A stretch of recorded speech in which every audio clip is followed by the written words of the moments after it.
오늘 소개할 사연은 모두의 분노를 부른 며느리의 막말에서 시작됩니다. 노인네가 오래 살아서 뭐해. 어차피 돌아가실 때 됐어. 보험금만 타면 모든 게 해결돼. 시어머니를 향해 이런 끔찍한 말을 내뱉은 며느리, 결국 그 오만한 태도가 스스로의 발목을 잡게 되는데요. 과연 이 잔인한 말 한마디가 어떤 결과를 불러왔을까요? 그 충격적인 이야기 지금 시작합니다. 구독과 좋아요 버튼 한 번만 꾹 눌러주세요. 영상 제작에 큰 힘이 됩니다. 70살의 정수는 평생을 자식들을 위해 헌신하며 살아온 어머니예요. 손자 민준을 세상에서 가장 아끼는 따뜻한 마음씨를 가진 분이죠. 이른 아침 동쪽 창문 사이로 스며드는 금빛 햇살이 작은 아파트 거실을 따스하게 물들이고 있었습니다. 벽시계가 가리키는 시간은 7시 반. 하루의 시작을 알리는 고요한 순간이었죠. 부엌에서는 박정순이 이미 1시간 전부터 바쁘게 움직이고 있었어요. 구부정한 어깨지만 여전히 부지런한 손놀림으로 아침 준비에 여념이 없었습니다. 밥솥에서 피어오르는 하얀 김 지글거리며 익어가는 계란말이 소리, 그리고 된장찌개가 끓어오르는 구수한 향기가 집안 가득 퍼져나갔어요. 정순의 주름진 얼굴에는 미소가 번지고 있었습니다. 손자 민준이 곧 일어날 시간이라는 생각에 마음이 설레었거든요. 15살이 된 민준이지만 정순에게는 여전히 어린 손자였어요. 밤새 키가 자라는 아이에게 든든한 아침을 먹여야겠다는 마음으로 정성스럽게 반찬을 하나씩 챙겨 담았습니다. 거실 소파에는 며느리 이서연이 앉아 있었어요. 39살의 서연은 단정하게 머리를 묶고 평온한 표정으로 텔레비전 화면을 바라보고 있었습니다. 아침 뉴스에서는 경제 소식이 흘러나오고 있었는데 부동산 가격과 물가 상승에 대한 이야기였어요.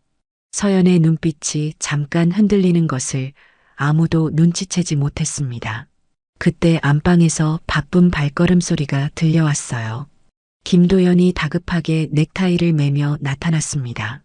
42살의 도연은 중견회사 과장으로 매일 아침이 전쟁 같았어요. 오늘도 중요한 회의가 기다리고 있어서 서둘러야 했거든요. 어머니, 민준이 일어났나요? 도연의 목소리에 정순이 부엌에서 고개를 내밀었습니다. 방금 깨워왔는데 아직 세수하고 있어. 민준이의 방에서는 물소리와 함께 가방을 챙기는 소리가 들려왔어요. 잠시 후 부스스한 머리로 민준이 나타났습니다. 키가 부쩍 큰 민준이지만 아직은 앳된 모습이 역력했어요. 교복 셔츠를 대충 입고 가방을 어깨에 매는 모습에서 여전한 학생의 풋풋함이 느껴졌습니다. 정수는 민준이를 보자마자 얼굴이 환해졌어요. 손자를 향한 할머니의 사랑이 눈빛에서 그대로 드러났습니다. 재빨리 따뜻한 밥과 반찬들을 상에 올리며 민준이를 식탁으로 불렀어요.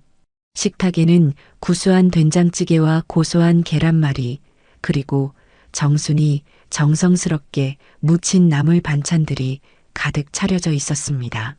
가족 4명이 둘러앉은 식탁은 언뜻 보기에 평범하고 따뜻한 가정의 모습 그 자체였어요. 도연은 시계를 보며 급하게 밥을 떠넣었고 민준이는 할머니가 챙겨준 반찬을 맛있게 먹고 있었습니다. 서연은 차분한 모습으로 가족들을 바라보며 자연스럽게 대화에 참여했어요. 겉으로는 완벽한 며느리의 모습이었습니다. 정순의 마음속에는 감사한 마음이 가득했어요. 이렇게 가족이 함께 모여 아침을 먹을 수 있다는 것만으로도 충분히 행복했거든요. 평생을 고생하며 살아온 정순에게는 이런 평범한 일상이야말로 가장 소중한 선물이었습니다. 창밖으로는 아침 햇살이 점점 더 밝아지고 있었고 멀리서 학교로 향하는 아이들의 제잘거리는 소리가 들려왔어요. 새로운 하루가 시작되는 평화로운 아침 풍경이었습니다. 누구도 예상할 수 없었던 그 무서운 계획의 실체가 드러나기 시작한 것은 바로 그날 오후였습니다. 가족들이 모두 나간 후 집안은 고요함에 잠겨 있었어요. 도연은 회사로, 민준이는 학교로 떠났고 정수는 동네 경로당에서 친구들과 시간을 보내고 있었습니다. 오직 서연만이 텅 빈 집에 홀로 남아 있었죠. 거실 소파에 앉은 서연의 얼굴에는 더 이상 아침의 평온한 미소가 없었어요. 대신 깊은 고민에 잠긴 표정, 무언가에 짓눌린 듯한 무거운 기색이 역력했습니다. 그녀의 시선은 벽에 걸린 가족 사진들을 스쳐 지나갔지만 그 어떤 따뜻함도 느끼지 못하고 있었어요. 서연은 천천히 일어나 안방으로 향했습니다. 침실 한쪽에 놓인 오래된 서랍장 앞에서 잠시 망설이더니 떨리는 손으로 가장 아래쪽 서랍을 열었어요. 평소 아무도 건드리지 않는 그곳에는 각종 서류들이 정리되어 있었습니다. 손끝이 차가워지는 것을 느끼며 서연은 그 서류들 사이에서 하나의 봉투를 꺼내 들었어요. 생명보험 증권이었습니다. 정순의 이름으로 되어 있는 보험증서를 펼치자 선명한 빨간 글씨로 적힌 문구가 눈에 들어왔어요. 피보험자 사망 시 보험금 3억 원 지급. 서연의 손이 미세하게 떨렸습니다. 3억 원이라는 숫자가 그녀의 뇌리에 깊숙이 각인되었어요. 그 순간 서연의 마음속에서는 복잡한 감정들이 소용돌이치기 시작했습니다. 서연은 보험 증서를 든 채 거실로 돌아와 소파에 주저앉았어요. 그리고 옆에 놓아둔 휴대폰을 집어들었습니다. 화면이 켜지자마자 수많은 알림 메시지들이 쏟아져 나왔어요. 카드 결제일 연체 안내, 대출 상환 독촉 통지, 연체료 부과 안내, 빨간색으로 표시된 위험 신호들이 화면을 가득 메우고 있었습니다. 서연의 얼굴이 점점 창백해졌어요. 이미 몇 개월째 이어진 경제적 압박감이 그녀의 목을 조이고 있었거든요. 서연의 머릿속에는 지난 몇 년간의 기억들이 파편처럼 스쳐 지나갔어요. 투자 실패로 인한 큰 손실, 친구의 보증을 서주었다가 당한 배신, 그리고 코로나로 인한 수입 감소까지 설상가상으로 연속된 불운들이 이 가정의 경제 상황을 벼랑 끝으로 몰아갔던 것입니다. 도연은 아직 진짜 상황을 모르고 있었어요. 서연이 의도적으로 숨기고 있었거든요. 남편에게 실망을 주기 싫어서, 그리고 무엇보다 자신의 실패를 인정하기 싫어서 모든 것을 혼자 떠안고 있었습니다. 그녀의 시선이 다시 보험 증서로 돌아갔어요. 3억 원. 그 돈만 있으면 모든 빚을 청산할 수 있고 새로운 시작을 할 수 있을 텐데 서연의 마음속에서 악마 같은 속삭임이 들리기 시작했어요. 어차피 시어머니는 나이가 많으시잖아. 언젠가는 돌아가실 분이야. 서연은 자신의 생각에 놀라 고개를 흔들었습니다. 어떻게 이런 끔찍한 생각을 할 수 있단 말인가요? 15년 동안 함께 살아온 시어머니인데 그런데도 마음 한구석에서는 계속해서 그 목소리가 울려 퍼지고 있었어요. 오후 햇살이 창문 사이로 기울어져 들어오고 있었습니다. 평소라면 따뜻하고 포근하게 느껴질 빛이었지만 지금의 서연에게는 그 빛마저 차갑게만 느껴졌어요. 집안의 모든 것들이 낯설게 보이기 시작했습니다. 거실 한구석에는 정순이 손자를 위해 떠놓은 스웨터가 있었어요. 아직 완성되지 않은 그 스웨터는 할머니의 사랑을 고스란히 담고 있었습니다. 평소 같으면 감동받았을 그 모습이 지금은 서연의 가슴을 더욱 답답하게 만들었어요. 어떻게 이런 생각을 할 수 있지? 서연은 자신에게 물었습니다. 그런데 동시에 다른 목소리가 대답했어요. 살려면 어쩔 수 없는 거야. 이대로 가면 우리 가족 모두가 망하게 된다고. 서연의 내면에서는 치열한 싸움이 벌어지고 있었습니다. 양심과 탐욕, 도덕과 생존 본능 사이에서 흔들리고 있었어요. 그녀의 눈빛에는 점차 차가운 결심이 스며들기 시작했습니다. 벽시계의 초침 소리만이 정적을 깨뜨리고 있었어요. 똑딱, 똑딱. 시간은 흘러가고 있었고 서연의 마음속에서 자라나던 그 돌이킬 수 없는 계획이 현실로 옮겨지기 시작한 것은 바로 그날 저녁이었습니다. 시계 바늘이 6시를 가리키고 있었어요. 정수는 경로당에서 돌아와 거실 소파에 앉아 저녁 뉴스를 보고 있었고 민준이는 방에서 숙제를 하고 있었습니다. 도연은 아직 회사에서 돌아오지 않은 상황이었죠. 서연은 평소와 다름없는 표정으로 부엌에서 저녁 준비를 시작했어요. 겉으로는 성실한 며느리의 모습 그대로였습니다. 냉장고에서 재료들을 꺼내고 도마 위에 채소들을 정리하며 칼질을 시작했어요. 그런데 서연의 손놀림에는 평소와 다른 점이 있었습니다. 미세한 떨림이 있었고 때때로 동작이 멈춰지곤 했어요. 마치 무언가 중대한 결심을 앞두고 있는 사람처럼 말이에요. 부엌 한 구석에는 작은 약통이 놓여 있었습니다. 평소 정순이 복용하던 혈압약과 비슷하게 생긴 그 약통 안에는 전혀 다른 것이 들어 있었어요. 서연이 며칠 전부터 조심스럽게 준비해둔 수면제였습니다. 서연의 시선이 그 약통으로 향했어요. 손끝이 차갑게 식어갔습니다. 지금이라도 돌이킬 수 있었어요. 이 모든 것을 그만두고 다른 방법을 찾을 수도 있었죠. 그런데 빗독촉 전화벨이 또다시 울려 퍼졌습니다. 서연은 전화를 받지 않았지만 그 소리만으로도 충분했어요. 현실이 그녀를 다시 벼랑 끝으로 밀어붙였습니다. 더 이상 망설일 시간이 없다는 생각이 들었어요. 국을 끓이며 서연은 주변을 살폈습니다. 정수는 여전히 거실에서 텔레비전에 집중하고 있었고 민준이의 방에서는 연필로 종이에 뭔가를 쓰는 소리가 들려왔어요. 아무도 부엌을 주시하지 않는 완벽한 타이밍이었습니다. 떨리는 손으로 약통을 집어든 서연의 얼굴에는 복잡한 감정이 교차하고 있었어요. 죄책감과 절망감, 그리고 3억 원이라는 거대한 유혹이 뒤엉켜 있었습니다. 약통 뚜껑을 열자 하얀 알약들이 모습을 드러냈어요. 몇 알을 손바닥에 올린 서연은 잠시 그것들을 바라보았습니다. 이렇게 작은 것들이 한 사람의 생명을 좌우할 수 있다는 사실이 무섭게 느껴졌어요. 동시에 이것들이 자신의 인생을 구원해줄 유일한 방법이라는 생각도 들었습니다. 국물이 보글보글 끓어오르고 있었어요. 서연은 재빨리 알약들을 숟가락으로 부수기 시작했습니다. 가루가 된 약을 정순의 국 안에 넣으려는 순간 그녀의 입에서 작은 중얼거림이 새어나왔어요.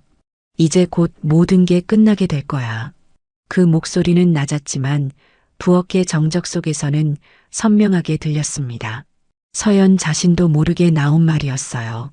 마음속 깊은 곳에서 우러나온 진짜 속마음이었죠. 그런데 그 순간 부엌 입구 쪽에서 작은 움직임이 있었습니다. 민준이 목이 말라 물을 마시러 나왔다가 엄마의 모습을 보게 된 것이었어요. 평소라면 그냥 지나쳤을 일상적인 요리 모습이었지만 뭔가 이상한 기운을 느꼈습니다. 민준이는 부엌 문틈에 몸을 숨기고 엄마의 행동을 조심스럽게 지켜보기 시작했어요. 15살이지만 예민한 아이였던 민준이는 엄마의 평소와 다른 모습을 직감적으로 알아챘습니다. 서연이 무언가 가루를 시어머니 정순의 국에 넣는 모습, 그리고 방금 전 들린 이상한 중얼거림. 민준이의 가슴 속에서는 불안감이 스멀스멀 피어오르기 시작했어요. 뭔가 잘못되었다는 본능적인 경고였습니다. 민준이는 조용히 주머니에서 휴대폰을 꺼냈어요. 손가락이 떨려서 몇 번이나 실패했지만 마침내 카메라 앱을 실행시킬 수 있었습니다. 녹화 버튼을 누르는 순간 민준이의 마음은 복잡했어요. 엄마를 의심한다는 것이 얼마나 끔찍한 일인가요? 그런데도 할머니를 지켜야 한다는 마음이 더 컸습니다. 할머니는 자신을 세상에서 가장 사랑해주는 분이었거든요. 서연은 약가루를 모두 시어머니 정순의 국에 넣고 나서 젓가락으로 저어 섞기 시작했어요. 하얀 가루가 국물 속으로 사라지는 모습을 보며 그녀의 눈빛은 차가워졌습니다. 이제 되돌릴 수 없는 선을 넘어버린 것이었어요. 민준이는 숨을 죽이며 모든 장면을 녹화하고 있었습니다. 엄마의 이상한 행동, 무언가를 넣는 모습, 그리고 그 모든 순간들이 휴대폰 화면에 고스란히 담기고 있었어요. 서연이 정순의 국그릇을 보며 만족스러운 표정을 짓는 모습까지 본 민준이는 더 이상 견딜 수 없었습니다. 조용히 발을 빼서 자신의 방으로 돌아갔어요. 가슴이 두근거려서 숨쉬기가 어려웠습니다. 부엌에서는 서연이 평소처럼 상을 차리고 있었어요. 그 누구도 방금 전 일어난 일을 알아채지 못했습니다. 오직 민준이만이 그 끔찍한 진실을 목격한 유일한 증인이었죠. 저녁 7시 도연이 회사에서 돌아왔어요. 현관문을 열며 들어선 그의 얼굴에는 하루 종일 쌓인 피로가 역력했습니다. 넥타이를 풀며 거실로 들어선 도연은 평소와 다름없이 가족들에게 인사를 건넸어요. 어머니, 오늘 하루 어떠셨어요? 정수는 온화한 미소로 아들을 맞이했습니다. 경로당에서 친구들이랑 화투도 치고 좋았단다. 서연은 부엌에서 마지막 준비를 마치고 있었어요. 겉으로는 평온해 보였지만 속으로는 극도의 긴장 상태였습니다. 손바닥에는 식은땀이 맺혀 있었고 심장 박동이 평소보다 빨라져 있었어요. 드디어 그 순간이 다가오고 있었습니다. 서연이 그토록 계획했던, 그리고 동시에 그토록 두려워했던 그 순간이 말이에요. 식탁에는 정성스럽게 차려진 저녁상이 놓여 있었습니다. 하얀 쌀밥, 김치찌개, 생선구이, 그리고 각종 밑반찬들이 가지런히 배치되어 있었어요. 정순 앞에 놓인 된장국은 겉보기에는 평범한 된장국이었지만 그 안에는 끔찍한 비밀이 숨어 있었죠. 민준이는 식탁에 앉으면서도 계속 엄마의 얼굴을 살펴보고 있었어요. 방에서 혼자 생각해 본 결과 아직은 확신할 수 없다는 결론에 도달했습니다. 혹시 자신이 잘못 본 것일 수도 있고 엄마가 그저 영양제나 다른 약을 넣은 것일 수도 있다고 스스로를 달랬어요. 그런데도 가슴 한구석의 불안감은 사라지지 않았습니다. 특히 할머니가 그 국을 드실 생각을 하니 온몸에 소름이 돋았어요. 민준이는 애써 태어난 척하면서도 예의주시하고 있었습니다. 가족 4명이 모두 식탁에 둘러앉았어요. 평소와 같은 따뜻한 저녁 식사의 시작이었습니다. 도연은 회사 이야기를 하며 자연스럽게 대화를 이끌어갔고 정수는 손자의 학교 생활에 대해 궁금해했어요. 서연은 겉으로는 평상시와 똑같이 행동하고 있었어요. 가족들에게 반찬을 권하고 밥그릇을 채워주며 다정한 며느리이자 아내, 그리고 엄마의 모습을 연기하고 있었습니다. 내면의 극심한 갈등과는 정반대의 모습이었죠. 정순이 국그릇을 들어 올렸어요. 서연의 심장이 더욱 빠르게 뛰기 시작했습니다. 이제 정말 몇 초 후면 모든 것이 결정되는 순간이었어요. 서연의 눈빛은 시어머니의 손놀림을 따라가고 있었습니다. 민준이 역시 숨을 죽이고 할머니를 바라보고 있었어요. 만약 정말로 엄마가 뭔가 이상한 것을 넣었다면 지금 당장 말려야 했습니다. 그런데 확실하지 않은 상황에서 어떻게 말할 수 있을까요? 그때였습니다. 정순이 국그릇을 입에 가져가려던 순간 예상치 못한 일이 벌어졌어요. 나이 든 할머니의 손에서 힘이 빠지면서 그릇이 미끄러졌던 것입니다. 도자기 그릇이 바닥에 떨어지면서 깨지는 소리가 거실에 울려 퍼졌어요. 뜨거운 된장국이 바닥 전체로 쏟아져 나갔습니다. 서연이 그토록 정성스럽게 그리고 무서운 계획과 함께 끓인 그 국이 한순간에 바닥에 흩어져 버렸어요. 아이고, 미안하다. 손에 힘이 없어서. 정순의 당황한 목소리가 들렸습니다. 그녀는 자신의 실수를 부끄러워하며 어쩔 줄 몰라 했어요. 도연과 민준이는 재빨리 일어나서 정리를 도우려 했습니다. 뜨거운 국물이 바닥에 흘러내리고 있어서 위험했거든요. 괜찮아요, 어머님. 실수할 수 있는 거죠. 도연이 다정하게 말하며 걸레를 가져왔어요. 그런데 서연의 반응은 달랐습니다. 그녀의 얼굴에는 실망과 안도감이 동시에 스쳐 지나갔어요. 몇 달간 준비한 계획이 이렇게 허무하게 무너져버린 것에 대한 복잡한 감정이었습니다.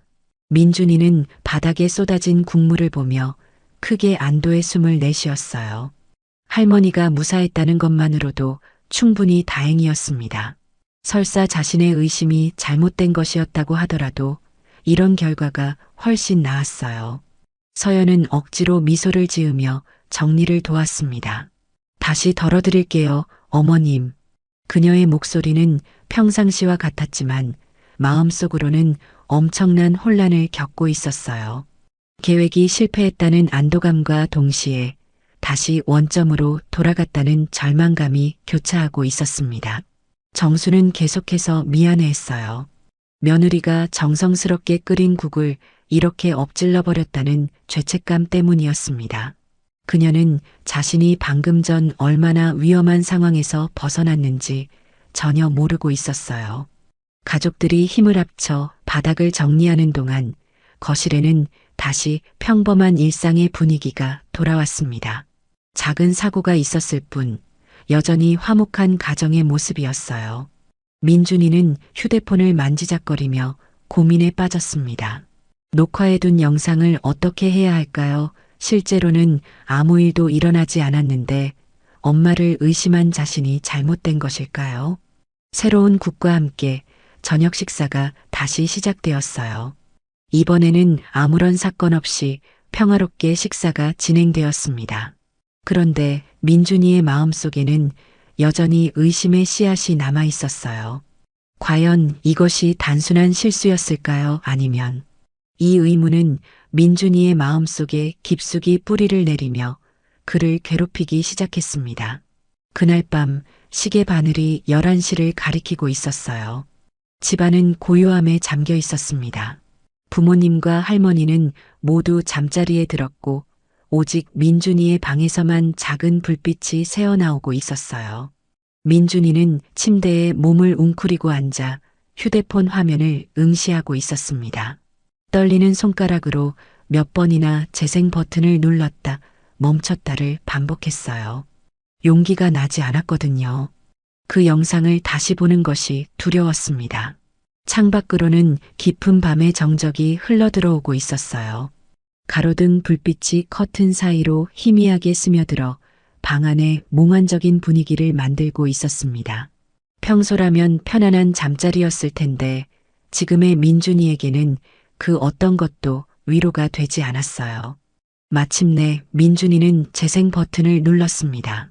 작은 화면 속에서 오후의 그 장면이 다시 펼쳐졌어요. 엄마가 부엌에서 뭔가 하얀 가루를 할머니의 국에 넣는 모습, 그리고 그때 들렸던 낮은 중얼거림까지. 민준이의 심장이 다시 빠르게 뛰기 시작했어요. 아무리 봐도 평범한 요리 과정은 아니었습니다. 엄마의 행동에는 분명 숨겨진 의도가 있었어요. 그런데 그것이 과연 자신이 생각하는 그 끔찍한 것일까요? 15살 민준이에게는 너무나 무거운 고민이었습니다. 어른들도 쉽게 해결하지 못할 문제를 혼자서 짊어지고 있었죠. 엄마를 의심한다는 것 자체가 얼마나 끔찍한 일인지 민준이도 잘 알고 있었어요. 민준이의 머릿속에는 어린 시절의 기억들이 스쳐 지나갔습니다. 아플 때마다 밤새 간병해주던 엄마 학교 운동회에서 응원해주던 엄마 생일마다 케이크를 만들어주던 따뜻한 엄마의 모습들이었어요. 그런 엄마가 정말로 할머니에게 해를 끼치려 했을까요? 동시에 할머니에 대한 생각도 떠올랐습니다. 세상에서 가장 자신을 아껴주는 할머니, 맛있는 간식을 챙겨주고 용돈을 몰래 쥐어주던 할머니, 자신의 이야기를 누구보다 진지하게 들어주던 할머니의 따뜻한 눈빛이 생생했어요. 만약 정말로 엄마가 할머니를 해치려 한다면 자신이 막아야 했습니다. 할머니를 지켜야 한다는 책임감이 가슴 깊숙한 곳에서 솟아올랐어요. 그런데 어떻게 해야 할까요? 누구에게 말해야 할까요? 민준이는 휴대폰을 무릎 위에 올려놓고 깊은 한숨을 내쉬었어요. 눈가에는 어느새 눈물이 맺혀 있었습니다. 아직 어린 나이에 감당하기에는 너무나 버거운 현실이었거든요. 아빠에게 말해야 할까? 민준이가 스스로에게 물었습니다. 그런데 만약 자신의 추측이 틀렸다면 어떻게 될까요? 가족이 산산조각 날지도 모르는 일이었어요. 엄마와 아빠 사이에 돌이킬 수 없는 균열이 생길 수도 있었습니다. 경찰에 신고하는 것도 생각해 봤어요. 그런데 아직 실제로 아무 일도 일어나지 않았는데 신고를 할 수 있을까요? 게다가 상대는 자신의 친엄마였습니다. 아무리 정당한 일이라고 해도 쉽게 결정할 수 있는 문제가 아니었어요. 민준이는 침대에서 일어나 창가로 걸어갔습니다. 커튼을 조금 젖히고 밤하늘을 바라보았어요. 별들이 깜빡이며 어둠 속에서 빛을 발하고 있었습니다. 평소에는 아름답게 보이던 그 별빛도 지금은 차갑게만 느껴졌어요. 멀리서 트럭이 지나가는 소리가 들렸습니다. 세상은 여전히 돌아가고 있었지만 민준이의 시간은 마치 멈춘 것 같았어요. 이 끔찍한 고민 앞에서 어떤 결정을 내려야 할지 전혀 감이 잡히지 않았습니다. 민준이는 다시 침대로 돌아와 휴대폰을 집어들었어요. 영상을 삭제하고 이 모든 것을 잊어버리고 싶은 마음도 있었습니다. 그냥 모르는 척하고 지내면 되지 않을까요? 어쩌면 자신이 너무 예민하게 반응한 것일 수도 있었어요. 그런데 만약 정말로 할머니에게 위험한 일이 일어난다면 어떻게 될까요? 자신이 미리 알고도 막지 못했다는 죄책감을 평생 안고 살아야 할지도 모르는 일이었어요. 민준이의 마음속에서는 치열한 싸움이 벌어지고 있었습니다. 가족을 지키고 싶은 마음과 할머니를 보호해야 한다는 의무감 사이에서 어떤 선택을 해야 할지 몰랐거든요. 시계는 어느새 자정을 넘기고 있었어요. 민준이는 결국 잠들지 못하고 밤을 새우게 되었습니다. 작은 어깨에 짊어진 무거운 짐 때문에 평온한 잠을 잘 수가 없었어요. 새벽 공기가 창틈으로 스며들면서 방 안의 분위기를 더욱 쓸쓸하게 만들었습니다. 민준이는 무릎을 끌어안고 앉아 생각에 잠겼어요. 할머니만은 꼭 지켜내야 해. 작은 목소리로 중얼거린 그 말 속에는 굳은 결심이 담겨 있었습니다. 어떤 결과가 따르더라도 할머니의 안전이 가장 중요하다는 깨달음이었어요. 비록 어린 나이였지만 한 뼘 더 성장한 민준이는 그 이후로 더욱 예민해져 있었습니다. 며칠이 지나도 그날 밤의 결심은 변하지 않았어요. 일주일 후 또다시 평범한 저녁 시간이 찾아왔습니다. 가을 해가 서쪽으로 기울어지면서 거실 창문에 주황빛 노을이 스며들고 있었어요. 정수는 거실에서 손자를 위해 털실로 목도리를 뜨고 있었고 도연은 아직 회사에서 돌아오지 않은 상황이었습니다. 서연은 지난번 실패 이후 더욱 신중해져 있었어요. 계획을 포기할 수는 없었거든요. 빚독촉은 날이 갈수록 심해졌고 이제는 정말로 한계 상황에 몰려 있었습니다. 이번에는 절대 실수하지 않겠다는 다짐을 하며 부엌으로 향했어요. 민준이는 방에서 숙제를 하는 척하면서도 계속 신경을 곤두세우고 있었습니다. 엄마의 모든 움직임이 의심스러웠어요. 특히 부엌에서 뭔가 소리가 날 때마다 가슴이 조마조마했습니다. 그날도 어김없이 저녁 준비 시간이 되자 서연이 부엌으로 들어갔어요. 민준이는 재빨리 방문을 살짝 열고 복도로 나왔습니다. 이번에는 처음부터 끝까지 모든 것을 확인해야 했거든요.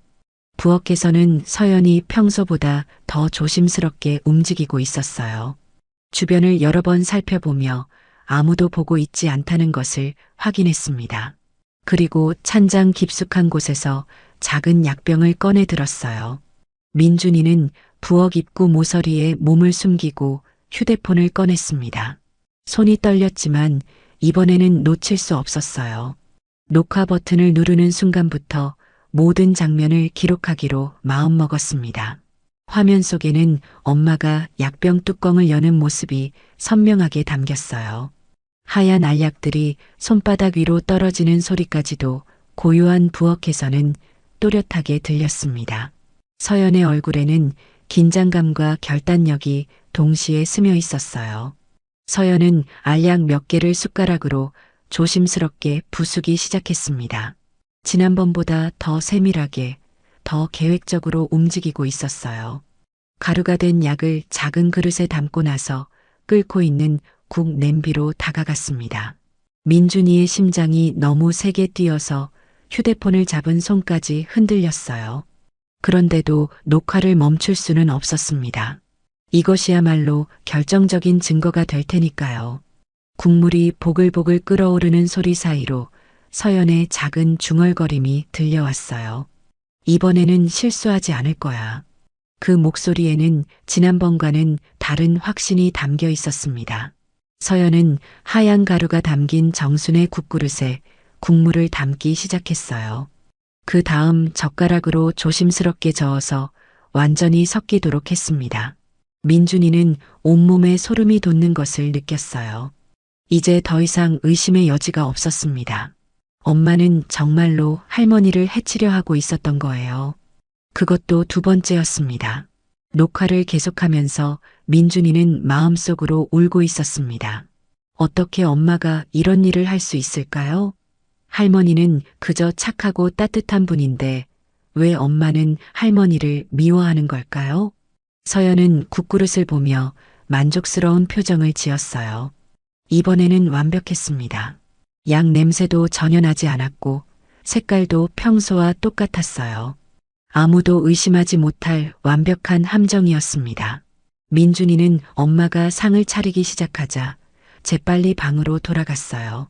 휴대폰 화면에는 방금 전 목격한 모든 장면이 고스란히 담겨 있었습니다. 약병에서 알약을 꺼내는 것부터 시작해서 가루로 만들고 국그릇에 넣고 저어서 섞는 것까지 완벽한 증거였어요. 하지만 이제 어떻게 해야 할까요? 증거는 확보했지만 실제로 행동에 옮기기까지는 또 다른 용기가 필요했습니다. 가족을 고발한다는 것이 얼마나 무서운 일인지 민준이도 알고 있었거든요. 거실에서는 정순이 여전히 뜨개질을 하고 있었어요. 평화로운 할머니의 모습을 보니 민준이의 가슴이 더욱 아팠습니다. 할머니는 지금 일어나고 있는 일에 대해 전혀 모르고 계셨거든요. 곧 아빠가 돌아올 거고 가족 모두가 모여 저녁을 먹게 될 것입니다. 그때 할머니가 그 국을 드시게 된다면 민준이는 상상만 해도 끔찍했어요. 민준이는 휴대폰을 꼭 쥐고 깊은 고민에 빠졌습니다. 망설일 시간이 없다는 것을 알면서도 민준이는 결정적인 순간에 행동으로 옮기지 못했습니다. 그리고 그 망설임이 곧 돌이킬 수 없는 결과를 불러오게 되었어요. 시계 바늘이 7시를 가리키면서 현관문이 열리는 소리가 들렸습니다. 도연이 회사에서 돌아온 것이었어요. 평소와 같은 피곤한 표정으로 집에 들어선 그는 가족들에게 인사를 건네며 저녁 식사 준비가 되었는지 물어보았습니다. 서연은 이미 모든 준비를 마친 상태였어요. 식탁에는 정성스럽게 차려진 저녁상이 놓여 있었고 그 중앙에는 치명적인 비밀을 품은 된장국이 자리하고 있었습니다. 겉보기에는 평범한 가정식이었지만 그 안에는 끔찍한 계획이 숨어 있었어요.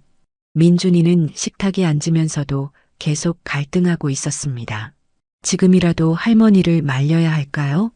그런데 어떻게 말해야 할까요? 할머니, 그 국 드시면 안 돼요라고 말할 수는 없었어요. 그렇게 되면 모든 것이 드러날 테고 가족이 완전히 무너져 버릴 것이었습니다. 가족 4명이 둘러앉은 식탁은 언뜻 보기에 평범한 저녁 풍경이었어요. 도연은 회사 일에 대해 이야기하고 있었고 정수는 손자의 학교 생활에 관심을 보이고 있었습니다. 서연은 다정한 며느리이자 아내의 모습으로 자연스럽게 대화에 참여했어요. 그런데 서연의 내면은 극도의 긴장 상태에 있었습니다. 심장이 평소보다 빠르게 뛰고 있었고 손바닥에는 식은 땀이 맺혀 있었어요. 드디어 그 순간이 다가오고 있었거든요. 몇 달간 계획했던 그리고 지난번 실패했던 그 순간이 말이에요. 정수는 밥을 먹으면서 자연스럽게 국그릇에 손을 뻗었어요. 구수한 된장국 냄새가 입맛을 돋우었거든요. 며느리가 끓여준 국이라 생각하니 더욱 고마운 마음이 들었습니다. 민준이는 그 순간을 바라보며 온몸이 얼어붙는 것을 느꼈어요. 할머니의 손이 국그릇을 향해 뻗어지는 것을 보면서도 아무것도 할 수 없었습니다. 입에서는 어떤 말도 나오지 않았어요. 마치 악몽 속에서 몸이 마비된 것처럼 움직일 수가 없었습니다. 정순이 국을 한 숟가락 떠서 입에 넣었어요. 평소와 똑같은 구수한 맛이었습니다. 아무런 이상함도 느끼지 못했어요. 며느리의 요리 솜씨에 만족하며 계속해서 국을 마셨습니다. 서연은 겉으로는 평온한 척하고 있었지만 속으로는 시어머니의 모든 반응을 예의주시하고 있었어요. 언제쯤 증상이 나타날까요? 얼마나 시간이 걸릴까요? 그녀의 시선은 은밀하게 정순의 얼굴을 관찰하고 있었습니다. 처음 10분 동안은 아무런 변화가 없었어요. 정순은 평소와 같이 식사를 하며 가족들과 대화를 나누었습니다. 서연의 마음에는 불안감이 스며들기 시작했어요. 혹시 이번에도 실패한 건 아닐까요? 그런데 식사를 시작한 지 15분쯤 지나면서 정순의 얼굴에 변화가 나타나기 시작했습니다. 혈색이 좋던 뺨이 점점 창백해지고 있었어요. 처음에는 조명 때문인가 싶었는데 시간이 갈수록 그 변화는 더욱 뚜렷해졌습니다. 정수는 갑자기 어지럼증을 느끼기 시작했어요. 숟가락을 든 손끝이 미세하게 떨리더니 점점 그 떨림이 심해졌습니다. 뭔가 이상하다는 생각이 들었지만 처음에는 그저 몸이 피곤해서 그런 것이라고 생각했어요. 민준이는 할머니의 변화를 가장 먼저 눈치챘습니다. 할머니의 얼굴이 이상하게 창백해지고 있었거든요. 가슴이 철렁 내려앉으면서 등골에 차가운 소름이 돋았어요. 드디어 그 끔찍한 일이 현실이 되고 있었습니다. 어머니, 괜찮으세요? 얼굴이 안 좋아 보이는데.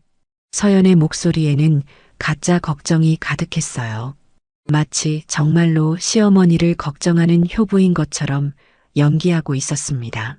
그런데 그 연기는 완벽했어요. 도연은 전혀 의심하지 못했습니다. 정수는 이마에 식은땀을 흘리며 괴로워했어요. 어지럼증이 점점 심해지면서 구토감까지 느끼기 시작했습니다. 숨쉬기도 어려워졌어요. 조금 어지러운데.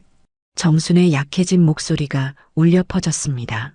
평소 건강하던 어머니의 갑작스러운 변화에 도연은 당황했어요. 도연은 재빨리 일어나서 어머니의 상태를 살폈습니다. 맥박을 짚어보니 평소보다 빠르고 불규칙했어요. 얼굴은 창백했고 손끝은 차갑게 식어 있었습니다. 민준이는 자리에서 일어날 수도 없었어요. 다리에 힘이 빠져서 주저앉을 것 같았습니다. 자신이 미리 알고 있었음에도 막지 못했다는 죄책감이 가슴을 짓눌렀어요. 휴대폰 속 영상이 생각났지만 지금 그것을 꺼내기에는 너무 늦어버렸습니다. 서연은 계속해서 걱정스러운 표정을 지으며 시어머니 곁을 맴돌았어요.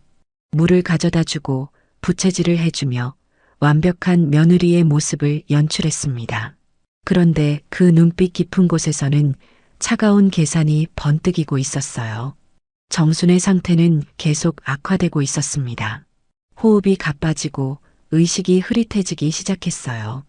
이제는 뭔가 심각한 일이 벌어지고 있다는 것을 누구도 부인할 수 없는 상황에서 정말로 최악의 순간이 찾아왔습니다.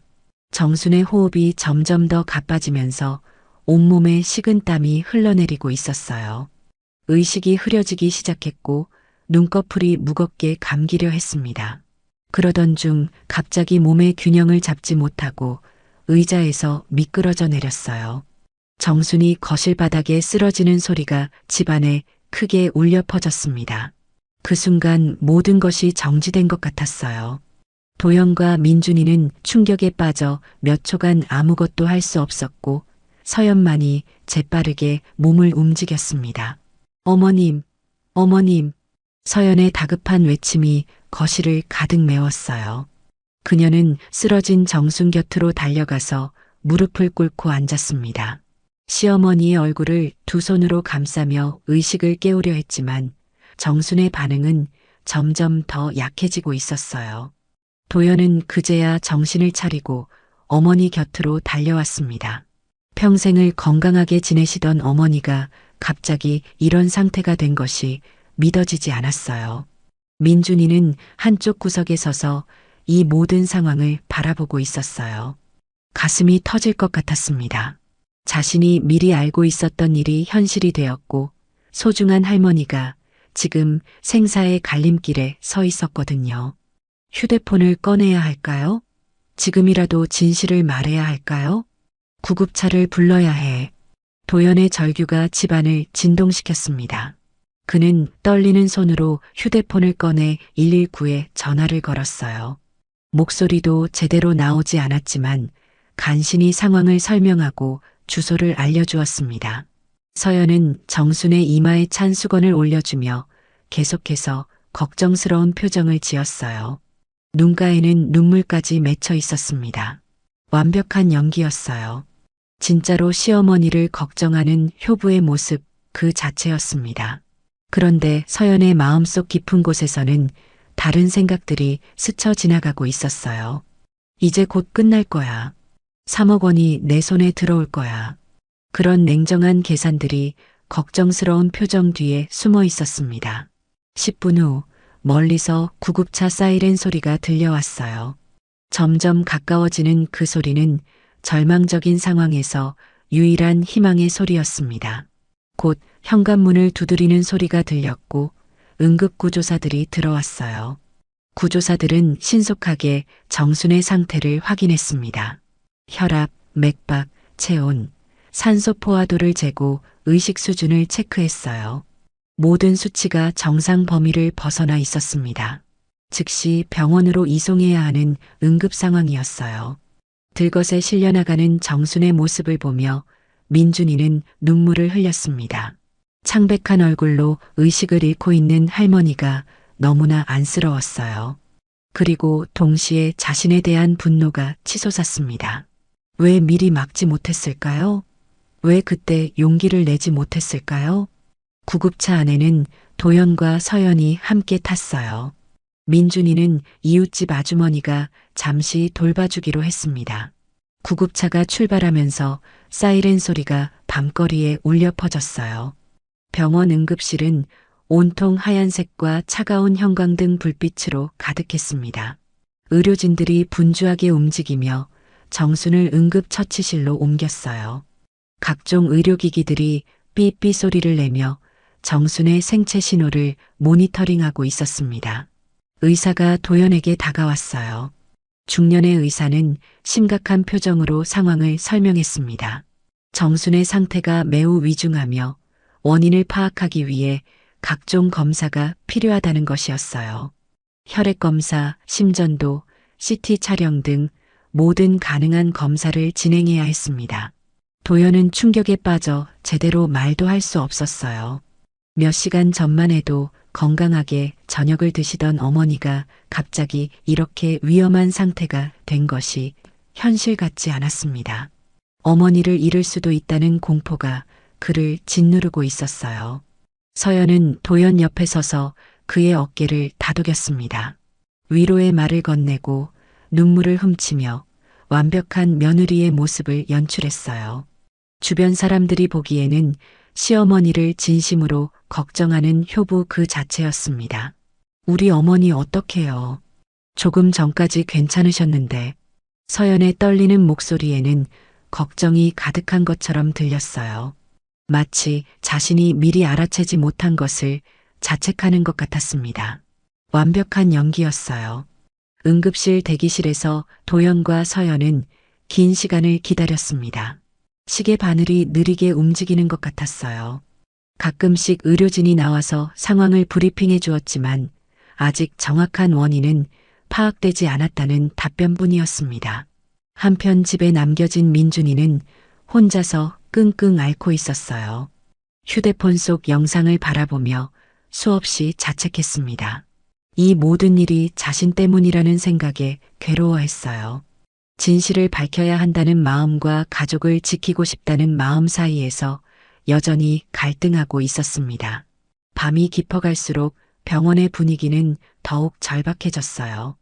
정순의 상태는 좀처럼 호전되지 않았고 의료진들도 원인을 찾기 위해 애쓰고 있었습니다. 새벽 5시 병원 복도는 차가운 정적에 쌓여 있었어요.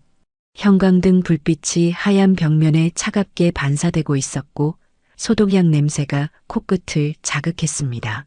간간이 들리는 의료기기 소리와 간병인들의 발걸음만이 고요함을 깨뜨리고 있었어요. 중환자실 앞 의자에는 도연이 웅크리고 앉아 있었습니다. 밤새 한잠도 못 잔 그의 얼굴에는 깊은 절망과 피로가 역력했어요. 서연은 그 옆에서 가끔씩 눈물을 닦으며 시어머니를 걱정하는 며느리의 모습을 연출하고 있었습니다. 민준이는 아침 일찍 병원에 도착했어요. 학교에 가야 할 시간이었지만 할머니의 상태가 이렇게 심각한데 어떻게 수업에 집중할 수 있겠어요. 중환자실 유리창 너머로 보이는 할머니의 모습에 가슴이 미어져 내리는 것 같았습니다. 정수는 각종 의료기기에 둘러싸인 채 의식을 잃고 누워 있었어요. 인공호흡기가 규칙적인 소리를 내며 그녀의 호흡을 도와주고 있었고 심전도 모니터에는 불규칙한 심박수가 깜빡이고 있었습니다. 평생 건강하게 지내시던 할머니의 이런 모습을 본다는 것이 민준이에게는 견디기 어려운 고통이었어요. 의사가 복도로 나와서 가족들과 면담을 시작했습니다. 중년의 내과 전문의는 심각한 표정으로 검사 결과를 설명했어요. 혈액 검사에서 독성 물질이 검출되었다는 것이었습니다. 검사 결과를 보면 수면제 성분이 과다하게 검출되었습니다. 환자분께서 평소 수면제를 복용하셨나요? 의사의 질문에 도연은 고개를 저었어요. 어머니는 평생 그런 약물을 복용한 적이 없었거든요. 혈압약 외에는 다른 약을 드시지 않았습니다. 그렇다면 어떻게 해서 이런 성분이? 도연의 당황한 목소리가 복도에 메아리 쳤어요. 이해할 수 없는 상황이었습니다. 어머니가 수면제를 과다 복용할 이유가 전혀 없었거든요. 민준이는 그 순간 온몸이 얼어붙는 것을 느꼈어요. 의사의 말은 자신이 휴대폰으로 찍었던 그 장면들을 정확히 뒷받침해주고 있었습니다. 엄마가 약을 국그릇에 넣었고 할머니가 그것을 드셨으며 그 결과가 바로 지금의 상황이었어요. 서연은 의사의 말을 듣고 더욱 당황한 표정을 지었습니다. 마치 이런 결과가 전혀 예상치 못한 것처럼 행동했어요. 눈가에 맺힌 눈물이 더욱 진짜 같아 보였습니다. 의사는 계속해서 설명했어요. 다행히 발견이 빨랐기 때문에 생명에는 지장이 없을 것 같다고 했습니다. 독성 물질을 제거하는 치료를 계속 진행하면 회복될 가능성이 높다는 것이었어요. 다만 완전한 회복까지는 시간이 필요하다고 했습니다. 민준이는 복도 한쪽 구석으로 물러나서 주머니 속 휴대폰을 만지작거렸어요. 그 안에는 모든 진실이 담겨 있었습니다. 엄마가 약병에서 알약을 꺼내는 장면, 가루로 만드는 장면, 국에 넣는 장면, 그리고 그때의 중얼거림까지 모든 것이 생생하게 기록되어 있었어요. 이제 더 이상 망설일 수 없었습니다. 할머니가 이렇게 고생하고 계신데 진실을 숨기고 있을 수는 없었어요. 민준이의 가슴 속에서는 정의감과 가족을 향한 사랑이 충돌하고 있었습니다. 민준이는 두 주먹을 꽉 쥐었어요. 손톱이 손바닥에 박힐 정도로 세게 말이에요.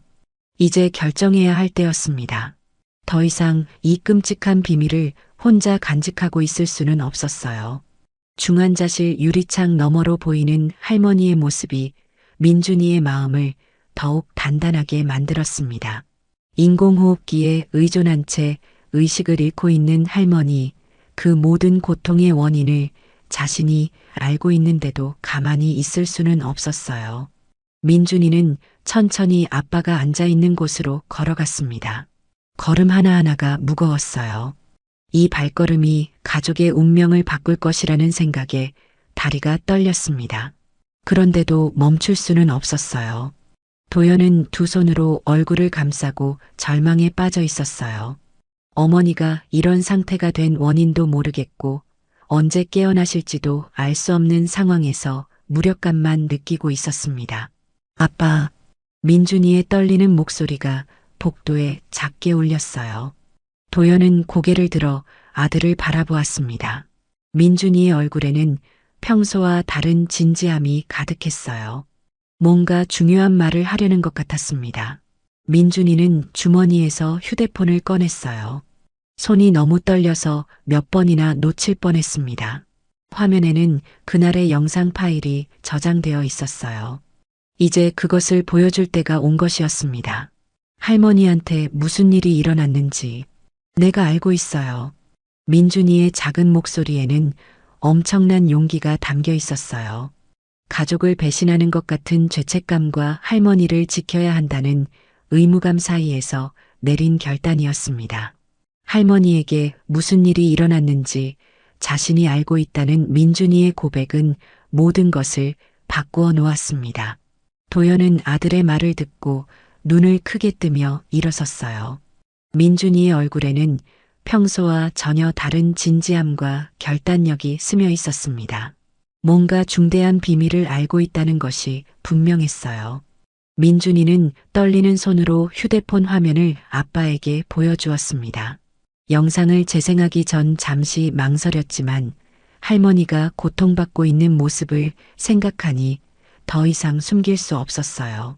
재생 버튼을 누르는 순간 그의 어린 인생에서 가장 용기 있는 결단이 시작되었습니다. 작은 휴대폰 화면 속에서 그날 저녁의 장면이 생생하게 펼쳐졌어요. 부엌에서 서연이 약병을 꺼내는 모습, 알약을 가루로 만드는 모습, 그리고 그것을 시어머니 정순의 국에 넣는 모습까지 모든 것이 선명하게 담겨 있었습니다. 도연의 얼굴은 점점 창백해졌어요. 처음에는 믿을 수 없다는 표정이었다가 시간이 지날수록 충격과 배신감으로 일그러졌습니다. 자신이 사랑하고 신뢰했던 아내가 어머니에게 이런 끔찍한 일을 저질렀다는 사실을 받아들이기 어려웠어요. 영상 속에서는 서연의 목소리도 또렷하게 들렸습니다. 약을 넣으면서 중얼거렸던 그 말들이 휴대폰 스피커를 통해 복도에 울려 퍼졌어요. 보험금에 대한 이야기, 그리고 시어머니를 향한 차가운 본심이 그대로 드러났습니다. 서연은 민준이가 휴대폰을 꺼내는 것을 보고 불안해하기 시작했어요. 무엇인가 잘못되고 있다는 직감이 들었거든요. 아들이 그런 진지한 표정으로 아빠와 이야기하는 모습이 심상치 않았습니다. 도연은 영상을 모두 본 후 한동안 말을 할 수 없었어요. 아내를 바라보는 그의 시선에는 믿을 수 없다는 충격과 함께 깊은 배신감이 서려 있었습니다. 15년 동안 함께 살아온 사람이 이런 일을 저질렀다는 것이 현실로 받아들여지지 않았어요. 민준아, 이게 정말이냐? 도연의 떨리는 목소리에는 마지막 희망이 담겨 있었어요. 혹시라도 이 모든 것이 오해였으면 좋겠다는 간절한 바람이었습니다. 그런데 민준이의 고개 끄덕임은 그 희망마저 산산조각 내버렸어요. 서연은 상황이 심각해지고 있다는 것을 깨달았습니다. 민준이가 자신의 행동을 목격했을 뿐만 아니라 증거까지 확보하고 있었던 것이었어요. 그녀의 얼굴에서는 혈색이 사라졌고 입술이 파르르 떨리기 시작했습니다. 도연은 더 이상 주저하지 않았어요. 이런 중대한 일을 혼자 처리할 수는 없었습니다. 즉시 병원 보안팀에 연락해서 경찰에 신고해달라고 요청했어요. 아내를 신고한다는 것이 얼마나 괴로운 일인지 알면서도 어머니를 위해서는 해야 할 일이었습니다. 1시간 후 경찰이 병원에 도착했어요. 수사관들은 민준이의 휴대폰과 증거 영상을 확인한 후 서연을 상대로 조사를 시작했습니다. 병원 상담실이 임시조사실로 바뀌었어요. 서연은 처음에는 발뺌을 시도했습니다. 그것은 단순한 영양제였다고 시어머니의 건강을 위해서 넣은 것이라고 주장했어요. 그런데 영상 속 그녀의 중얼거림과 의사의 검사 결과는 그 변명을 무력하게 만들었습니다. 경찰서로 장소를 옮긴 후 본격적인 조사가 시작되었어요. 차가운 조사실 분위기 속에서 민준이의 휴대폰 영상이 대형 모니터에 재생되었습니다. 서연이 약병에서 수면제를 꺼내는 장면부터 시작해서 가루로 만들고 정순의 국에 넣는 모든 과정이 생생하게 드러났어요. 가장 결정적인 순간이 왔습니다. 영상 속에서 서연이 약을 넣으며 중얼거렸던 그 말이 조사실에 울려 퍼진 것이었어요. 이제 곧 끝날 거야. 보험금만 있으면 다 해결돼. 그 목소리는 너무나 선명했습니다. 어떤 변명도 통하지 않을 만큼 확실한 증거였어요. 조사실에 있던 모든 사람들의 얼굴이 경직되었습니다. 도연은 그 순간 완전히 무너져 내렸어요. 아내가 어머니의 생명보험금을 노리고 이런 끔찍한 일을 저질렀다는 사실을 부인할 수 없게 되었거든요. 그는 의자에 주저앉아 두 손으로 얼굴을 감쌌습니다. 민준이는 한쪽 구석에 서서 이 모든 상황을 지켜보고 있었어요. 엄마를 고발했다는 죄책감과 할머니를 지켰다는 안도감이 복잡하게 얽혀 있었습니다. 눈가에는 눈물이 계속 흘러내리고 있었어요. 서연은 더 이상 변명할 수 없다는 것을 깨달았습니다.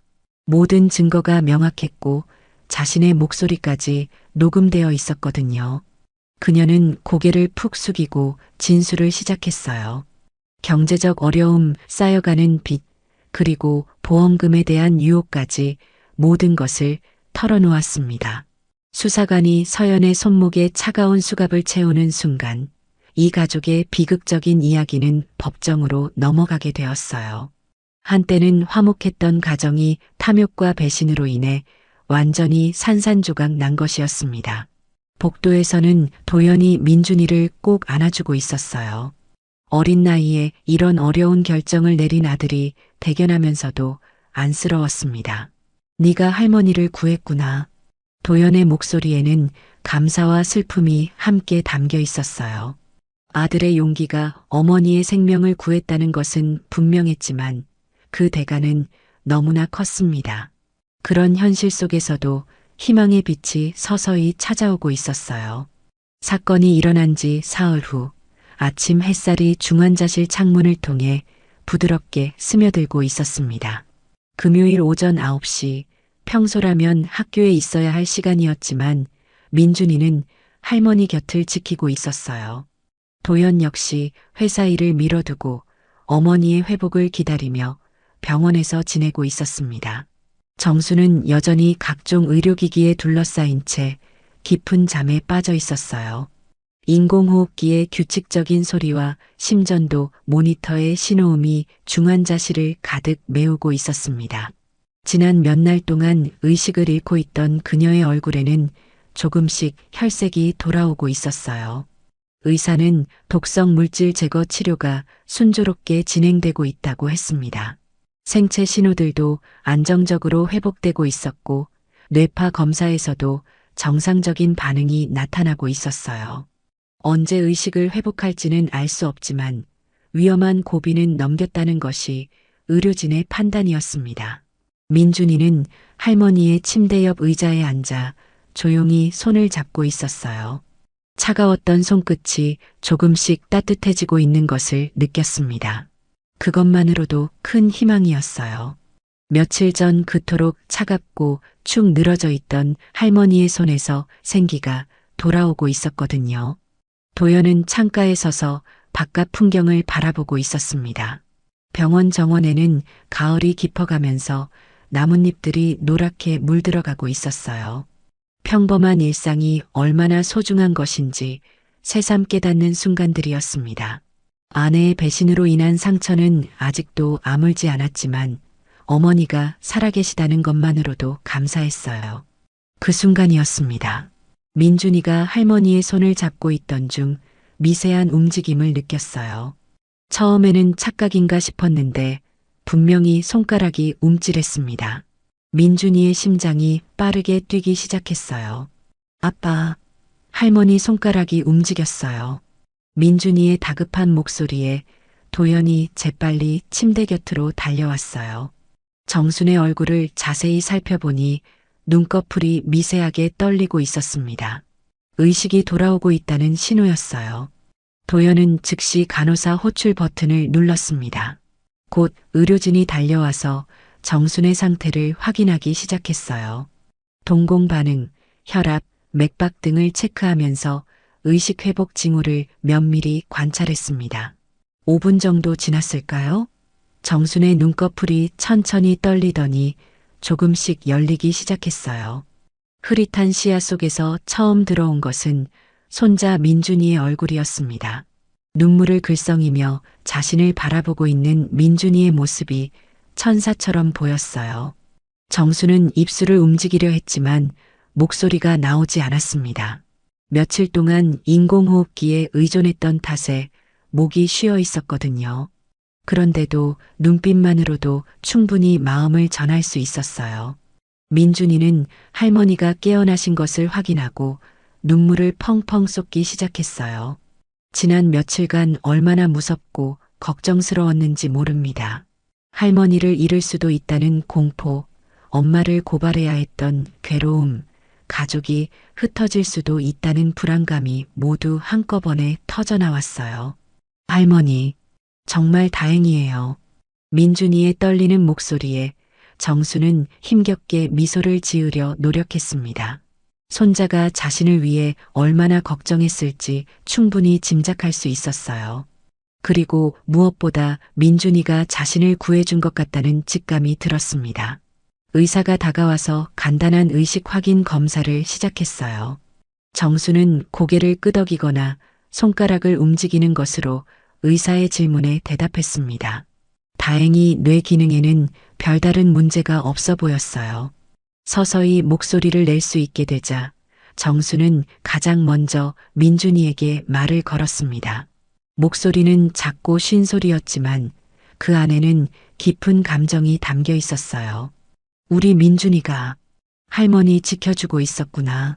그 한마디에는 모든 것이 담겨 있었습니다. 민준이가 어떤 어려운 선택을 했는지, 그리고 그 덕분에 자신이 목숨을 건질 수 있었다는 것을 알고 있다는 뜻이었어요. 민준이는 할머니의 손을 더욱 꽉 잡았습니다. 이제 정말로 할머니가 돌아오셨다는 것을 실감할 수 있었어요. 따뜻한 손의 온기, 친숙한 목소리, 자신을 바라보는 사랑 가득한 눈빛까지 모든 것이 예전의 할머니였습니다. 도연 역시 어머니가 깨어나신 것을 보고 무릎이 꺾일 뻔했어요. 지난 며칠간 겪었던 모든 고통과 걱정이 한순간에 사라지는 것 같았습니다. 비록 가정은 파탄났지만 어머니가 살아계신다는 것만으로도 충분히 감사했어요. 정수는 천천히 상황을 이해하기 시작했습니다. 자신이 왜 병원에 있는지, 무슨 일이 일어났는지 기억이 조금씩 돌아왔어요. 그리고 며느리 서연이 보이지 않는다는 것도 눈치챘습니다. 중환자실 창가로는 오후 햇살이 따스하게 비치고 있었어요. 그 빛 속에서 할머니와 손자가 손을 맞잡고 있는 모습은 마치 한 폭의 그림 같았습니다. 고난을 이겨낸 가족의 진정한 모습 속에서 이 가족에게는 새로운 시작의 시간이 찾아오고 있었습니다. 한 달 후 따스한 봄볕이 병실 창가를 가득 메우고 있었어요. 정수는 이제 일반 병실로 옮겨져서 완전히 회복된 상태였습니다. 혈색도 좋아졌고 목소리도 예전처럼 또랑또랑해졌어요. 의사는 곧 퇴원할 수 있을 것이라고 했습니다. 민준이는 학교가 끝난 후 매일 병원을 찾아와 할머니와 시간을 보냈어요. 오늘도 어김없이 할머니 곁에 앉아 학교에서 있었던 일들을 이야기하고 있었습니다. 할머니는 손자의 이야기를 듣는 것만으로도 충분히 행복해했어요. 창밖으로는 병원 정원의 벚꽃나무들이 하얗게 꽃을 피우고 있었습니다. 새로운 계절의 시작을 알리는 아름다운 풍경이었어요. 지난 겨울의 혹독한 추위를 이겨내고 피어난 꽃들처럼 이 가족도 시련을 극복하고 새로운 희망을 품고 있었습니다. 도연은 법원에서 돌아온 참이었어요. 서연의 재판이 마무리되었고 그녀는 살인 미수 혐의로 3년의 실형을 선고받았습니다. 짧지 않은 시간이었지만 저지른 일을 생각하면 당연한 결과였어요. 도연은 이혼 절차도 마무리했습니다. 더 이상 함께 살아갈 수는 없었거든요. 민준이에게는 여전히 복잡한 감정이 남아 있었어요. 엄마를 고발했다는 죄책감과 할머니를 구했다는 안도감이 공존하고 있었습니다. 때로는 밤에 잠들기 전 그날의 일들이 떠올라 잠 못 이루는 날도 있었어요. 정수는 그런 손자의 마음을 누구보다 잘 알고 있었습니다. 민준이가 얼마나 어려운 선택을 했는지, 그리고 그 때문에 얼마나 마음 아파하는지 모두 이해하고 있었어요. 그래서 더욱 손자에게 고마운 마음이 컸습니다. 할머니, 제가 엄마를 신고한 게 맞았을까요? 민준이가 조심스럽게 물었어요. 그동안 마음속에 품고 있던 가장 큰 고민이었습니다. 가족을 배신한 것 같은 느낌이 여전히 마음을 무겁게 만들고 있었거든요. 정수는 민준이의 손을 부드럽게 잡았어요. 주름진 손이지만 따뜻한 온기가 전해졌습니다. 그리고 깊은 사랑이 담긴 목소리로 대답했어요. 돈보다 소중한 건 사람의 생명이란다. 내가 할머니를 구해준 거야. 그 말에는 민준이를 향한 무한한 감사와 사랑이 담겨 있었어요. 정수는 손자가 얼마나 용기 있는 선택을 했는지 알고 있었습니다. 어른들도 쉽게 하지 못할 결정을 15살 아이가 해낸 것이었거든요. 민준이의 눈가에 눈물이 맺혔어요. 할머니의 말을 들으니 마음 한구석에 있던 무거운 짐이 조금씩 가벼워지는 것 같았습니다. 자신이 한 일이 정말로 옳은 선택이었다는 확신이 들기 시작했어요. 도연도 아들의 대화를 듣고 있다가 다가왔습니다. 이 한 달 동안 민준이가 얼마나 힘들어했는지 지켜보면서도 어떻게 위로해야 할지 몰랐었거든요. 그런데 어머니의 지혜로운 말씀이 아들의 마음을 어루만져주고 있었어요. 민준아, 아빠도 정말 고맙다. 네가 할머니를 지켜줬구나. 도연의 목소리에도 진심 어린 감사가 가득했어요. 아들의 용기가 없었다면 어머니를 잃었을지도 모르는 일이었습니다. 비록 가정은 파탄났지만 가장 소중한 것은 지킬 수 있었어요. 정수는 창밖의 벚꽃을 바라보며 깊은 생각에 잠겼어요. 평생을 살면서 이런 일을 겪게 될 줄은 몰랐습니다. 며느리의 배신, 죽음의 문턱을 오가는 경험, 그리고 손자의 놀라운 용기까지 인생이 얼마나 예측할 수 없는 것인지 새삼 깨달았어요. 동시에 가족이 얼마나 소중한 존재인지도 다시 한번 느꼈습니다. 돈이나 물질적인 것들은 결국 헛된 것이었어요. 진짜 중요한 것은 서로를 아끼고 보호하는 마음이었습니다.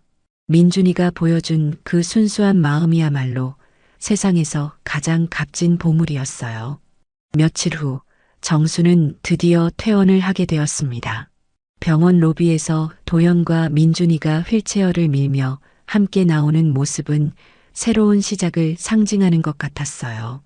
비록 셋이서만의 작은 가족이 되었지만 그 안에는 진정한 사랑이 흘러넘치고 있었습니다. 집으로 가는 차 안에서 민준이는 할머니에게 말했어요. 할머니, 앞으로 제가 더 잘할게요. 항상 할머니를 지켜드릴게요. 그 약속에는 지난 일을 통해 성장한 소년의 다부진 의지가 담겨 있었어요. 민준이는 이번 일을 통해 정의가 무엇인지, 용기가 무엇인지, 그리고 가족이 얼마나 소중한지 깨달았습니다. 집에 도착한 후 세 사람은 거실에 앉아 조용한 시간을 보냈어요. 예전과는 다른 집의 분위기였지만 오히려 더 평화롭고 따뜻한 느낌이었습니다. 탐욕과 거짓이 사라진 자리에 진정한 사랑과 신뢰가 자리 잡았거든요. 정수는 손자를 바라보며 미소 지었어요. 이 작은 영웅이 자신의 생명을 구해주었을 뿐만 아니라 가족의 진정한 의미를 깨닫게 해주었습니다. 돈 때문에 가족의 사랑을 배신할 수는 없다는 값진 교훈이었어요. 이 이야기는 우리에게 많은 것을 생각하게 합니다. 탐욕이 어떻게 사람의 마음을 어둡게 만드는지, 그리고 진정한 용기가 무엇인지 말이에요. 민준이의 선택은 쉽지 않았지만 결국 가장 소중한 것을 지켜낸 올바른 결정이었습니다. 그렇게 이 가족의 이야기는 새로운 희망과 함께 마무리됩니다. 시련을 통해 더욱 단단해진 가족의 유대, 그리고 정의를 선택한 한 소년의 용기가 남긴 깊은 울림과 함께 말이에요. 여러분 정순 할머니께 위로의 댓글 남겨주세요. 큰 힘이 될 거예요. 구독과 좋아요 버튼 꼭 눌러주시고 오늘도 함께 해주셔서 감사합니다.